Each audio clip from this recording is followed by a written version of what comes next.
এখন শ্রম আইনের অধীনে এনে শ্রমিক হিসেবে স্বীকৃতি চাচ্ছে, এবং শ্রমিক হিসেবে যদি স্বীকৃতি দিতে পারে তাহলে শ্রমিক হিসেবে নিয়োগ দিবে কে? নিয়োগদাতারাও আসবে, লক্ষ কোটি টাকা ইনভেস্ট হবে, এটা নিয়ে আলাদা ইন্ডাস্ট্রি গড়ে উঠবে। সব শেষে নারী জাতির কোনো ফায়দা না হলো পুঁজিবাদী ধান্দাবাজদের ফায়দা ঠিকই হবে। কারণ নারীরা যত বেশি ভোগ্যপণ্য বানাতে পারবে, যত বেচতে পারবে, ওই দেখেন না বিগত দিনের রিপোর্ট আসে যে অমুক মন্ত্রীর কাছে নারী সাপ্লাই দিত, তমুক সচিবের কাছে নারী সাপ্লাই দিত, নারী হয়েও আবার নারী সাপ্লাইয়ের বিজনেস করে এবং মাস শেষে বিশাল বিশাল ইনকাম করে। তো বাস্তবে এরা কি নারী জাতির কল্যাণ চায় না পকেটের ধান্দা চায়? আল্লাহর কসম কেউ যদি আপনাকে এসে যদি বোঝায় যে তোরে তোর মা ভালোবাসে না, বরঞ্চ ওই অচেনা অজানা ধান্দাবাজ মহিলাটাই তোরে বেশি ভালোবাসে, পৃথিবীর কোন সন্তান এটা বিশ্বাস করবে? অথচ আমাদেরকে এসে বোঝানো হচ্ছে, শোন, আল্লাহ তোদেরকে ভালোবাসে না, বরং ইউরোপ আমেরিকা তোদেরকে ভালোবাসে। হে মেয়েরা, তোরা আল্লাহর আদর্শ ছেড়ে দে, ইউরোপ আমেরিকার আদর্শ গ্রহণ কর, এতেই তোদের বেশি লাভ হবে। এগুলো হচ্ছে নাকি হচ্ছে না? নাউযুবিল্লাহি মিন যালিক। নারীদেরকে বোঝানো হচ্ছে যে দেখো, পুরুষরা পর্দা করে না, তোমাদেরকে পর্দা করানো হচ্ছে, দেখো কিভাবে প্রতিটা পদে পদে তোমাদেরকে ঠকানো হচ্ছে। নাউযুবিল্লাহি মিন যালিক। আরে ভাই, দামি জিনিস নিয়ে প্রকাশ্যে ঘুরে বেড়াতেও তো ভয় করে। আমার এমন কম্পিউটারও আছে যার দাম 1.5 লাখ টাকার উপরে, কিন্তু এটা নিয়ে মাহফিলে মাহফিলে ঘুরে বেড়ানোর সাহস আমারও নাই। কেন? কারণ মোবাইলে মাঝে মাঝে যায় হাওয়া হয়ে, সেখানে কম্পিউটার নিয়ে ঘুরলে রাস্তাঘাটে ডাকাত যদি আবার পায়, কথাই তো নাই, একদম পরে দেখা যাবে কিডনি টিডনি নাই করে দিয়ে তারপর সেটাকে হাওয়া করে দিয়েছে। তো দামি জিনিস নিয়ে মানুষ ঘুরে বেড়ায় না। এমন লোকও আছে বাসায় অ্যান্ড্রয়েড মোবাইল রাখে, বাইরে একটা বাটন ফোন নিয়ে ঘোরে, বাইরে দেখলে মনে হবে ভাজা মাছটা উল্টে খেতেও জানে না, অথচ বাসায় হয়তো আইফোন আছে। এমন লোক আছে না? কেন বের হয় না? কারণ এটা দামি জিনিস। নারীরা সবসময় কিন্তু সোনার অলংকার, হীরা জহরত এগুলো ব্যবহার করে না। কেন? এটাকে সে সযত্নে, বিশেষভাবে ওই সিন্ধুকের ভেতরে সযত্নে লুকিয়ে রাখে। কেন? এটাকে অপছন্দ করে বলে না, বরং যে এটা দামি জিনিস, এটা হারিয়ে গেলে, এটা ক্ষতিগ্রস্ত হলে তার ঝামেলা আছে। ইসলাম তো চায় নারীদেরকে হেফাজত করতে, যেভাবে মুক্তা হেফাজত করা হয়, যেভাবে হীরা জহরত হেফাজত করা হয়, ইসলাম চায় নারীদেরকেও সেভাবে হেফাজত করতে। যার কারণে আর পুরুষকে বলা হয়েছে, তোমার ঘর যদি মসজিদের পাশে হয়, তোমার ঘরে নামাজ পড়লে, ফরজ নামাজ পড়লে পরিপূর্ণ সওয়াব পাবা না। পরিপূর্ণ সওয়াব পেতে চাইলে মসজিদে আসতে হবে। লা সালাতা লিজারিল মসজিদ ইল্লা ফিল মসজিদ, নবীর হাদিস। অথচ নারীকে বলা হয়েছে, শোনো নারী, তোমার জন্য সর্বোত্তম নামাজ কোনটা জানো? যেই নামাজ তোমার ঘরের ভেতরে হবে। এমনকি ঘরে যদি অনেকগুলো রুম থাকে, যেই রুমটা সবার ভেতরে, যেখানে পর্দা পশিদা আরো বেশি হবে, সেখানে যদি তুমি নামাজ পড়ো, তোমার নামাজে সব বেশি হবে। তো ইসলাম এই যে নারীর ক্ষেত্রে নামাজের বেলা পর্যন্ত সতর্কতা অবলম্বন করেছে, কেন? ইসলাম নারীকে অপছন্দ করে এজন্য না রে ভাই, বরঞ্চ দামি জিনিস এটাকে সুন্দরভাবে সংরক্ষিত না করলে বিভিন্ন আশঙ্কা আছে, মুসিবতের ভয় আছে। এটার জন্য ইসলাম নারীকে দায়িত্বও তো দিয়েছে কম, সব কম দেয় নাই। মাসে আপনাকে প্রতিটা দিনই 5 ওয়াক্ত নামাজ পড়া লাগে, লাগে না? অবশ্যই লাগে। এমনকি আপনি যদি অজ্ঞান হয়ে যান, ওয়াজ শুনতে শুনতে গরমে প্রেশার টেশার বেড়ে এমন হলো রাষ্ট্র অজ্ঞান হয়ে গেলেন, ওই অজ্ঞান থেকে যখন জ্ঞান ফিরবে, এটা যদি ফজরের পরেও ফেরে, তবু এই যে যেই টাইম অজ্ঞান ছিলেন না, ওই টাইমের নামাজও কিন্তু কাজা করা লাগবে। মাফ নাই। আপনি যেই হালতে থাকেন, কোন কারণে নামাজ ছুটে গেলেও কাজা করা লাগবে। অথচ নারীর জন্য কত সহজ করে দিয়েছে, তার বিশেষ যে দিনগুলো আছে, এটাতে যে নামাজ ছুটবে, যেটাতে যে নামাজ ছুটবে, ওই নামাজের কোনো কাজা লাগবে না, আল্লাহ মাফ করে দিয়েছে। তাহলে সর্বনিম্ন 3 দিন থেকে সর্বোচ্চ 10 দিন, তো 10 দিন যদি হয় ডেইলি 5 ওয়াক্ত করে 50 ওয়াক্ত নামাজ যদি কাজা লাগতো, কম কথা না। 50 ওয়াক্ত বোঝেন, বাকি 20 দিনের ভেতরে সে 50 ওয়াক্ত যদি আদায় করতে চায়, তাহলে ডেইলির 5 ওয়াক্ত আছে, তার উপর এই মুসিবতটা চাপতো, তো ঘরের কাজ কখন করবে? বাচ্চা কাচ্চা কখন সামলাবে? স্বামীর খেদমত কখন করবে? শ্বশুরের খেদমত, শাশুড়ির খেদমত, বাপ মায়ের খেদমত, কত কাজ তার কাঁধে, এত কাজ সে কিভাবে করবে? ইসলাম সহজ করে দিয়েছে। শোনো, তাই বলে তুমি পিছায় যাবে এই ভয় নাই, বরঞ্চ তোমার দিল যেহেতু ঠিক আছে, অর্থাৎ তার নিয়ত যেহেতু এটাই ছিল, সুস্থ থাকলে নামাজ কন্টিনিউ করতো, সে নিয়মিত নামাজি, পাক্কা নামাজি, সমস্যা নাই, আল্লাহ তাকে পরিপূর্ণ সওয়াবই দিয়ে দিবে। যেমন ধরেন আপনি পাক্কা তাহাজ্জুদ গুজার, নিয়মিত তাহাজ্জুদ পড়েন, কিন্তু হঠাৎ জ্বর এসেছে, 3 দিন বিছানায়, তাহাজ্জুদ পড়তে পারলেন না, অথচ দিলে নিয়ত ঠিক আছে, যদি সুস্থ থাকতেন অবশ্যই তাহাজ্জুদ পড়তেন, লসের কিছু নাই। আল্লাহ আপনাকে এই 3 দিনের তাহাজ্জুদের সওয়াব জারি রাখবেন, আল্লাহ সওয়াব দিয়ে দিবেন। যারা মাঠে ময়দানে ওয়াজ করে দাওয়াত দেয়, মাঝে মাঝে পুলিশ ধরে নিয়ে যায় না? যায় তো, কি যায় না? হক কথা বলবে না, জেল টেল খাটবেন না, এটা তো হয় না। তো এখন আপনি বাইরে থাকলে দ্বীনের দাওয়াত দিতেন, কিন্তু পুলিশ নিয়ে জেলের মধ্যে ভরে রেখেছে, দ্বীনের দাওয়াত দিতে পারছে না, অথচ আপনার নিয়ত এটাই, আপনি এখন বাইরে থাকলে এখনো দাওয়াত জারি রাখতেন। লসের কিছু নাই, ভয়ের কিছু নাই, আল্লাহ আপনার সওয়াব জারি রাখবেন ইনশাআল্লাহ।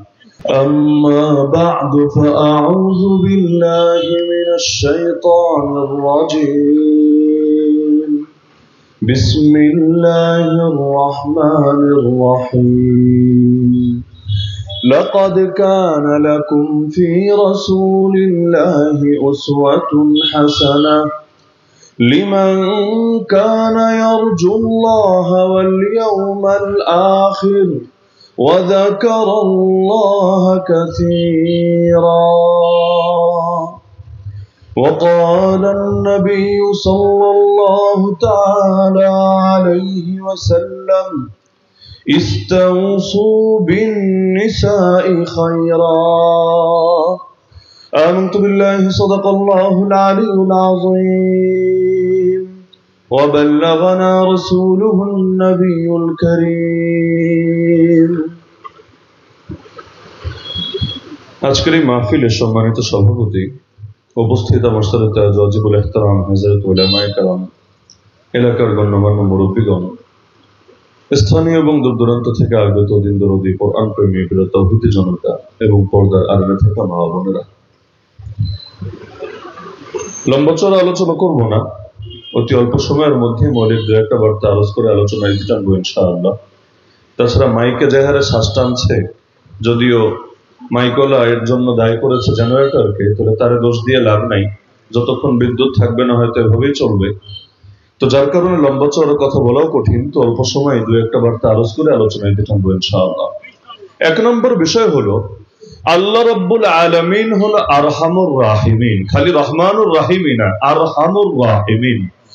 আমরা যখন কোরআন পড়ি শুরুতে বলেই নেই বিসমিল্লাহির রহমানির রহিম, শুরু করছে সেই আল্লাহর নামে যিনি পরম করুণাময় চির দয়ালু। তো আল্লাহ তাআলার নামে রহমান, আল্লাহর নামে রহিম, এর মধ্যে কোরআন আরো আগবেরে বলে দিল আল্লাহু খায়রুন হাফিজা ওয়া হুয়া আরহামুর রাহিমিন। আল্লাহ তাআলা শুধু রহমান রহিমই না, তিনি হলো যত দয়াকারী আছে আসমানে জমিনে কুল কায়নাতের ভেতরে যত রহমকারী আছে, দয়াকারী আছে, তাদের সকলের ভেতরে সবচাইতে বেশি দয়াকারী। এমনকি অন্য আয়াতে জানানো হয়েছে ওয়া আনতা খায়রুর রাহিমিন, যত রহমকারী হতে পারে, যত দয়াকারী হতে পারে, এর মধ্যে আল্লাহ রাব্বুল আলামিন সর্বশ্রেষ্ঠ রহমকারী। তো আল্লাহর রহম যদি সবচাইতে বেশি হয়, আল্লাহর দয়া যদি সবচাইতে বেশি হয়, তবে বান্দার ব্যাপারে আল্লাহর চাইতে বেশি কল্যাণকামী কেউ কখনো হয়?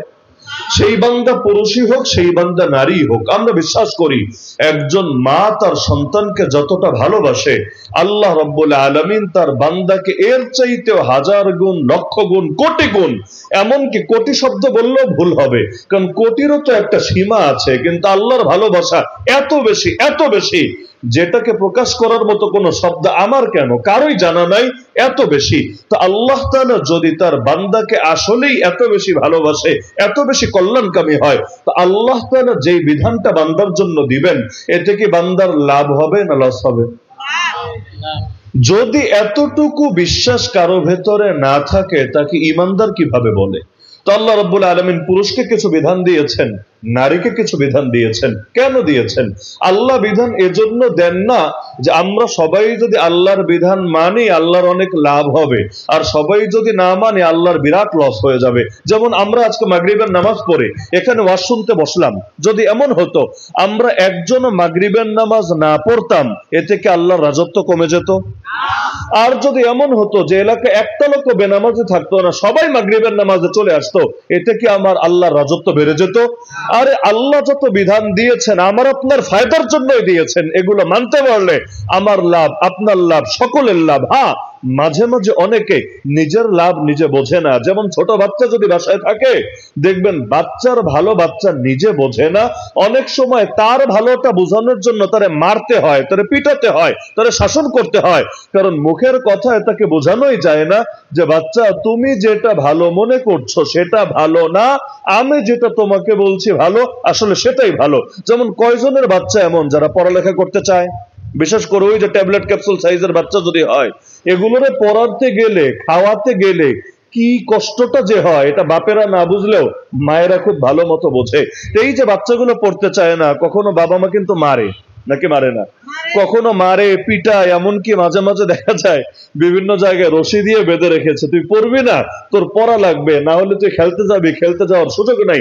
এমন বহুত হার্ড লাইনে পর্যন্ত বাপমা অনেক সময় চলে যায়। আর যদিও অনেক ক্ষেত্রে এগুলো বাড়াবাড়ি হয় সেটা ভিন্ন আলাপ, কিন্তু বাবা মা সন্তানের বেলায় কখনো এরকম কড়াকড়িও করে কেন? নিজের ভালোর জন্য না সন্তানের ভালোর জন্য?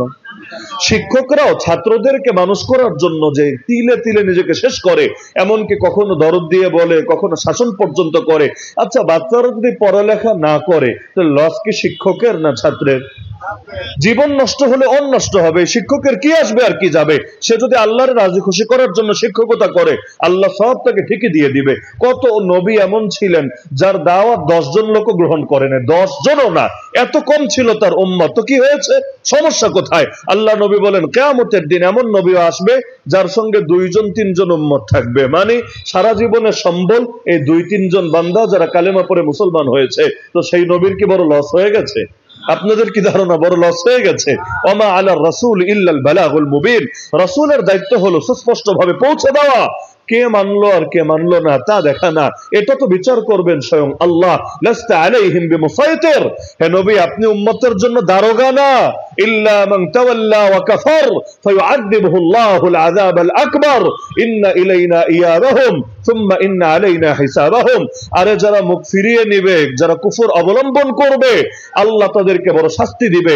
কারণ সবাইকে আল্লাহর কাছে ফিরে আসতে হবে, এরপর চূড়ান্ত হিসাব নেওয়া, এটা আল্লাহ বলেন আমার দায়িত্ব হিসাবেই এটা আছে। সুতরাং যে মানবে আর যে মানবে না, চূড়ান্ত ফয়সালা কিয়ামতের দিন হবে। এজন্য কিয়ামতের দিনের নামই হলো ইয়াউমুদ্দিন। ইয়াউমুদ্দিন, এখানে দিন মানে বিচার, ইয়াউম মানে দিবস, ইয়াউমুদ্দিন মানে বিচার দিবস, মানে আসল ফয়সালা, আসল বিচার হবে হাসরের ময়দানে। সেদিন আল্লাহ রাব্বুল আলামিন বিচার করবেন, যে মেনেছে তাকেও দিবেন, যে মানে নাই তাকেও দিবেন। ফামান ইয়ামাল মিসকালা যাররাতিন খায়রান ইয়ারা ওয়া মান ইয়ামাল মিসকালা যাররাতিন শাররান ইয়ারা। ন্যূনতম ভালো কাজ করলে সেটাও সামনে দেখতে পাবে, ন্যূনতম খারাপ কাজ করলে সেটাও তার নিজের চোখের সামনেই আল্লাহ এনে হাজির করবে। তো বলছিলাম, আল্লাহ যদি বান্দার জন্য সবচাইতে বড় কল্যাণকামী হয়, আচ্ছা এ ব্যাপারে সবাই একমত আছেন তো নাকি? আল্লাহ বান্দাকে সবচাইতে বেশি ভালোবাসে, সবচেয়ে বেশি কল্যাণ কামনা করে, এটা নিয়ে কারো কোনো ইখতিলাফ আছে? যেই মাযহাবের হন, যেই মাসলাকের হন, যেই গ্রামের হন, যেই দলের হন, যেই সার্কেলের হন, যেই ধারার হন, এতটুকু যদি বেসিক বিশ্বাস না থাকে, তাকে ইমানদার বললেও নিজে যাবে বেঈমান হয়ে, ওইটার ইমানদার বলার সুযোগ থাকবে না। তাহলে আল্লাহ যদি বান্দার সবচাইতে বড় কল্যাণকামী হয়, আজকাল নারীর মুক্তির নামে, বিভিন্ন স্বাধীনতার নামে ওরা যে আদর্শ ইউরোপ আমেরিকা থেকে ভাড়া করে এনে এই দেশে বাস্তবায়ন করতে চায়, এর দ্বারা কি আসলে নারী জাতির কল্যাণ হয় না ধান্দাবাজদের ফায়দা হয়? যেমন একটা উদাহরণ দেই, শিয়াল মুরগিকে বোঝাচ্ছে, দেখ মুরগি, আমি স্বাধীনভাবে বিচরণ করি জঙ্গলের ভেতরে, অথচ তুই ওই স্বাধীনতা ভোগ করতে পারতি, কিন্তু তোর মনিবের কারণে তোর স্বাধীনতা নষ্ট হয়েছে, তোকে পরাধীন জীবন যাপন করতে হচ্ছে। দেখ, তোর নির্দিষ্ট সময় নিয়ে লক আপ করে রাখে, জেলখানার মতো তোকে খাঁচার ভেতর ভরে রাখে, আবার কখন বের হবি এটাও তোর নিজের ইচ্ছায় না, যখন খুলবে তখন বের হতে পারবি, না খুললে এখানেই মরে পড়ে থাকবি, তোর বের হওয়া যাবে না। এমনকি সবকিছু তার মর্জির উপর। দেখ, দেহ তোর, স্বাধীনতা তোর, জীবন তোর, স্বাধীনতা তোর, কিন্তু তোর মনিব তোকে এই স্বাধীনতা দেয় না। এখন যদি এই কথাগুলো শুনে মুরগি জাতি যদি চেতে যায়, তারা যদি ক্রোধে ফেটে পড়ে আন্দোলন শুরু করে দেয়, থাকবো না কো বদ্ধ ঘরে, দেখবো এবার জগৎটাকে, মালিকদের বিরুদ্ধে আন্দোলন শুরু করে দিল, এই বদ্ধ করে আর থাকবো না। শিয়াল যেভাবে স্বাধীন জীবনযাপন করে, খাটাস যেভাবে স্বাধীন জীবনযাপন করে, আমরা মুরগি জাতীয় সেভাবে স্বাধীনভাবে জীবনযাপন করব। এখন তাদের আন্দোলনে মালিক ধরেন রাগ করে বসলো, যার জন্য করি চুরি সেই বলে চোর। বেটা মুরগি, তোর জন্য কত সাধনা আমার করা লাগে। কোথাও বেড়াতে গেলেও একজন না একজনকে বাড়িতে রাখা লাগে, কারণ টাইম মতো মুরগিকে খাঁচায় ঢোকাতে হবে, লক আপ করতে হবে, কত পেরেশানি। এমনকি তোর জন্য খাবার কিনে আনতে হয়, খাবার দিতে হয়, এত কিছু করার পর তুই আমার বিরুদ্ধে আন্দোলন করলি। ভাবতে এমন যে তোরে ছেড়ে রাখলে তোর খুব লাভ হবে, আর তোরে আটকে দিলে তোর খুব লস হবে। ঠিক আছে, যা, তোরে তোর স্বাধীনতা দিয়ে দিলাম। এভাবে রাগ করে যদি মুরগিকে ছেড়ে দেয়, এতে লাভ কি শিয়ালের হবে না মুরগির হবে? শিয়াল কিন্তু মহা খুশি হবে, সেই রাতে পিকনিক শুরু করে দিবে এবং সুন্দর একটা পার্টি করবে। 31st নাইটে আর কি পার্টি হয়, এর চাইতে আর মজাদার পার্টি করবে। কিন্তু সকালবেলা টর্চ লাইট দিয়ে খুঁজো, দিনে তো আর লাইট লাগে না, তারপরেও লাইট দিয়ে খুঁজো, মুরগির কোন অস্তিত্ব খুঁজে পাওয়া যাবে? তাহলে দেখা যাচ্ছে এই জামানা এই কাজগুলো হচ্ছে। এই যে বাংলাদেশের অবলা সাদাসিধা মেয়েগুলোকে এসে বোঝানো হচ্ছে, ওরা যদি পশ্চিমাদের মতো হয়, ইউরোপিয়ানদের মতো, মার্কিনীদের মতো, তাহলে স্বাধীনতা পাবে। এই মোল্লার গোষ্ঠীর কারণে, হুজুরদের কারণে, মৌলবাদীদের কারণে ওরা পিছিয়ে আছে। এইরকম বুঝ দেওয়ার চেষ্টা করে না যে আলেম ওলামারা হলো নারীদের অকল্যাণকামী, আর ওরা হলো নারীদের আসল কল্যাণকামী। আপনি একটাবার চিন্তা করেন, ওদের কথা মেনে নারী যদি আসলে ইউরোপিয়ান আদর্শ, পশ্চিমা আদর্শ গ্রহণ করে, লাভটা কোথায় হবে আমাকে বোঝান। এখনো পর্যন্ত বাংলাদেশে ধর্ষণের হার অনেক কম আছে এই তুলনায় পশ্চিমা বিশ্বে, এমনকি আমেরিকা যেটাকে অনেকে রোল মডেল মনে করবে, আইকন মনে করবে, ওই আমেরিকায়ও ধর্ষণের হার বাংলাদেশের চেয়ে বহু বহু বহু গুণ বেশি আছে। তো কি লাভ হলো নারীদেরকে ছোট ছোট পোশাক পরিয়ে? কি লাভ হলো ফ্রি সেক্সের দেশ বানিয়ে? চাইলেই কিন্তু যৌন স্বাধীনতা ভোগ করা যায়, তারপরও দেদারসে ধর্ষণ হয়। ভাবতে পারেন, চাইলেই যে কারো সাথে শুয়ে পড়তে পারে, এমনকি কেউ বলবে না বিয়ে করলি না কেন, বিয়ে লাগবে না, লিভ টুগেদার হলেই চলবে, দুইজনের সম্মতি আছে, ব্যাস চলবে। বাংলাদেশে এখন এগুলো কায়েমের চেষ্টা চালানো হচ্ছে। একদিকে বলে বউ নাকি স্বামীর নামে ধর্ষণ মামলা দিতে পারবে, বাহ কি মজা, বউ স্বামীর নামে ধর্ষণ মামলা দিতে পারবে, ম্যারিটাল রেপ। এখন স্বামী বেচারা যে নির্দোষ এটা আদালতে প্রমাণ করবে কিভাবে? এখন তো ডেইলি তাহলে ভিডিও করে রাখতে হবে, অথবা সাক্ষী এনে হাজির করতে হবে, তুমি দেখো আসলে তার স্বীকারোক্তি আছে। তাও আবার পুরো টাইম স্বীকারোক্তি থাকে কিনা এটাই বা নিশ্চিত হবে কিভাবে? শুরুতেও শুনতে হবে, মাঝেও শুনতে হবে, শেষেও শুনতে হবে, না হলে কখন কি হয় আল্লাহ ভালো জানে। দেখেন না, এখন মামলা হয় বৈবাহিক প্রলোভনে ধর্ষণ বা বিয়ের প্রলোভনে ধর্ষণ, শোনেন নাই মামলা? 5 বছর আকাম করেছে, তখন দুইজনই রাজি ছিল, এখন বিয়ে করে নাই, এজন্য এটা ধর্ষণ হয়ে গেছে। এতকাল ধর্ষণ ছিল না, এতকাল ছিল লিভ টুগেদার, এখন হয়ে গেছে ধর্ষণ। কেন? তারা বিয়ে করে নাই, নাউযুবিল্লাহি মিন যালিক। তো একদিকে জামাই বউর মধ্যে ধর্ষণের মামলা প্রথা এই সরকারগুলো চালু করার চেষ্টা করছে, আর আরেকদিকে জামাই বউ লাগবে না, লিভ টুগেদার, মানে দুইজন রাজি থাকলেই চলবে। এজন্য দেখবেন কোন সরকার, শুধু এই সরকারের বইলে লাভ নাই, বিগত সরকার, তার আগের সরকার, তার আগের সরকার, তার আগের সরকার, এভাবে যত পেছনে ফিরে যান না কেন, দেখবেন সরকারগুলো ধর্ষণের বিরুদ্ধে কথা বলে, জিনার বিরুদ্ধে কোনো টু শব্দ উচ্চারণ করে না। কি বিশ্বাস হয় না? ধর্ষণ খালি হুজুরদের বলে, হুজুর সন্ত্রাসের বিরুদ্ধে বলেন, মাদকের বিরুদ্ধে বলেন, ধর্ষণের বিরুদ্ধে বলেন। কেন রে ভাই, ইসলাম কি শুধু ধর্ষণকে নিষেধ করেছে না জিনাকেও নিষেধ করেছে? আরে বলেন না। এগুলো পার্থক্য না বুঝলে ঝামেলা আছে। যেমন মাদক, হুজুররা মাদকের বিরুদ্ধে বয়ান করলো, ভালো কথা, কিন্তু ঢাকা শহরে এই যে গুলশানে, বনানীতে, ধানমন্ডিতে মদের বার আছে, এই মদের বার গুলোকে লাইসেন্স তো হুজুররা দিয়েছে, তাই না? কি মদের বার গুলোকে লাইসেন্স হুজুররা দিয়েছে? কারা দিয়েছে? এই সরকারগুলোই তো দিয়েছে। তো হুজুররা বলবেন মাদকের বিরুদ্ধে বয়ান করো, হুজুর কি বয়ান করবে? 1 নম্বরেই তো এটা বলবে আল্লাহ নিষেধ করেছে, 2 নম্বরে বলবে এতে ক্ষতিও আছে। মানে নিষেধ তো নিষেধ, স্বাস্থ্যগত ক্ষতিও আছে, উপকার তেমন কিছুই নাই, ওই তুলনায় ক্ষতি বহুত বহুত বহুত আছে। তো এখন হুজুরের বয়ান শুনে যারা বাংলা মদ খেত ওরা ভালো হয়ে গেল, আলিফের মতো সোজা হয়ে গেল। কিন্তু যাদের অনেক টাকা পয়সা আছে, নায়ক নায়িকা, গায়ক গায়িকা, নষ্ট নষ্ট ভ্রষ্ট ভ্রষ্টা, ওরা ঠিকই লাইসেন্স নিয়ে দিনে দুপুরে না রাত 3টার সময়ও গিয়ে মদের বার কাঁপিয়ে কাঁপিয়ে মদ খেতে লাগলো। এমনকি এক একটা ক্লাবের মালিক কারা, ওই যে আগে ছিল পেট মোটা বেনজির, এই টাইপের বড় বড় লোকেরা। মানে আপনি কার বিরুদ্ধে প্রতিবাদ করবেন? বেনজির, আওয়ামী লীগের আমলে বেনজিরের বিরুদ্ধে প্রতিবাদ করলে আপনার লাশ খুঁজে পাওয়া যাবে? আপনার লাশ খুঁজে পাওয়া যাবে নাকি? কোন আয়না ঘরে না চিরুনি ঘরে না কোন ঘরে নিয়ে আপনারা ঢুকাবে? আপনারা খুঁজে পাওয়াই তো যাবে মুশকিল হয়ে। তো একদিকে বলবে মাদকের বিরুদ্ধে বয়ান দেন, আরেকদিকে নিজেরাই মাদকের ব্যবসা করবে, লাইসেন্স দেবে। মানে কি? মানে হলো পাবলিক তোমরা মদ খাও, তবে লাইসেন্স না নিয়ে খাও না, লাইসেন্স নিয়ে খাও, তুমিও খাও, সরকারেরও টাকা দাও, তুমিও খুশি থাকো, সরকারও খুশি থাকুক, কিন্তু টাকা পয়সা দিবা না, চুপি চুপি খাবা। এটা তো হবে না। এইটাকে বন্ধ করার জন্য ধর্মকে ব্যবহার করবে। বাস্তবে সরকারগুলো ধর্ম মানে না, বরঞ্চ তারা ধর্মকে ব্যবহার করে নিজেদের ধান্দা পূরণ করতে চায়। এই জন্য নির্বাচন আসলে টুপি লাগে, নির্বাচন আসলে পাঞ্জাবি লাগে, নির্বাচন আসলে হিজাব লাগে, নির্বাচন আসলে মসজিদে আসা লাগে, এমনকি নির্বাচনী প্রচারণা আমাদের সিলেটের শাহজালাল মাজার থেকে শুরু করা লাগে। বাস্তবে নামাজ পড়ুক বা না পড়ুক, মাঝে মাঝে তাহাজ্জুদের ছবিও ভাইরাল করা লাগে। এটা সিস্টেম। ধর্ম মানুক বা না মানুক, ধর্ম বেঁচে খাওয়া লাগে, এটাই বাস্তবতা। একদিকে বলবে হুজুর ধর্ষণের বিরুদ্ধে ওয়াজ করেন। আরে ধর্ষণ রাস্তাঘাটে যেগুলো হয় এটাও ধর্ষণ, পতিতালয়ের মধ্যে যা চলছে সেটাও ধর্ষণ। বলবেন কেন হুজুর পতিতালয়ে জিনা চলে ধর্ষণ চলে না? আরে কে বলেছে? এখানে যে নারীরা আছে, যাদেরকে এখন সরকার চাচ্ছে বা তাদের কাছে প্রস্তাব দেওয়া হয়েছে শ্রমিক হিসেবে স্বীকৃতি দিতে, নাউযুবিল্লাহ মিন যালিক, এই পতিতাদেরকে, বেশ্যাদেরকে, যৌনকর্মীদেরকে শ্রমিক হিসেবে স্বীকৃতি দিতে, অথচ সেখানে যারা আছে 100-র মধ্যে অন্তত 90 থেকে 95 জনই তারা ভাগ্যের পরিহাস হিসাবে এখানে আছে, চাচ্ছে বের হতে আর পারছে না বের হতে। কাউকে কিডন্যাপ করে নিয়ে বিক্রি করে দেওয়া হয়েছে, কেউ অভাবের তাড়নায় একসময় ঢুকেছিল, এখন চাচ্ছে ভালো হতে, কিন্তু সমাজ তাকে গ্রহণ করছে না, ওই জায়গা থেকেও সে ছুটে আসতে পারছে না। যদি এটার প্রতি তাদের ইন্টারেস্ট থাকতো, তাহলে নিজের মেয়েরেও তারা এই লাইনেই নিয়ে আসতো। স্বাভাবিক ব্যাপার। আমি হুজুর, আমার বাচ্চারা আমি হুজুর বানাচ্ছি, আমার বাচ্চা সবগুলো মাদ্রাসায় পড়ে।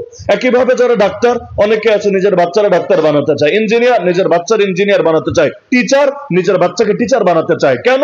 আমার পেশা নিয়ে আমি গর্বিত, আল্লাহর কসম আমার পেশা নিয়ে আমি গর্বিত। আমি একজন শিক্ষক, এই পরিচয় গর্বিত। আমি একজন খতিব, এই পরিচয় গর্বিত।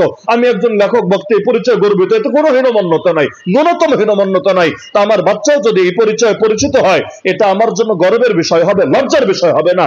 লেকিন একটা পতিতা পারলে এমন দেখেন বাংলাদেশে, যেই পতিতা প্রকাশ্যে এসে সাক্ষাৎকার দেবে যে তার মেয়েটাকেও সে চায় আর একটা পতিতা বানাতে, এর নমুনা পাবেন না। হাজার হাজার সাক্ষাৎকার পাবেন আন্তর্জাতিক মিডিয়া থেকে শুরু করে দেশীয় মিডিয়ায়, যেখানে তারা বলছে এমনও আছে যে তার বাচ্চারা মাদ্রাসায় দিয়েছে। মাদ্রাসায় কেন? নিজে না বুঝে এই লাইনে এসেছিল, অথবা যে কোনো ভাবে ফেসে গিয়েছিল, ট্রাপে পড়েছিল, কিন্তু এখন বুঝ এসেছে, কিন্তু নিজে তো আর পারছে না ভালো হতে, কিন্তু নিজের বাচ্চাটাকে চাচ্ছে অন্তত মানুষের মতো মানুষ বানাতে, অন্তত তার জন্য যাতে তওবা করতে পারে, গুনাহ মাফের জন্য কিছুটা সুপারিশ করতে পারে আল্লাহর কাছে, অন্তত এই লাইনে চেষ্টা চালাচ্ছে। তো যারা নিজেরাই সন্তুষ্ট না নিজেদের পেশার উপরে, দরকার ছিল তাদেরকে ওই পেশা থেকে কিভাবে বের করে আনা যায়, কিভাবে সম্মানজনক কর্মসংস্থানের ব্যবস্থা করা যায়, কিভাবে সম্মানজনক জীবন নিশ্চিত করা যায়, এটা নিয়ে সরকাররা ফিকির করবে। কিন্তু এটা নিয়ে কোনো ফিকির নাই। এক একটা বেশ্যাখানা, এই পতিতালয়গুলো খালি জিনার আখড়া না, মাদকেরও আখড়া, জুয়ারও আখড়া। প্রতিটা পতিতালয়ের সঙ্গে মাদক আর জুয়া অঙ্গাঙ্গী ভাবে জড়িত। তাহলে এই যে কাজগুলো চলছে, দরকার ছিল এগুলো নিয়ে ভিন্ন ভাবনা করবে, সেটা না করে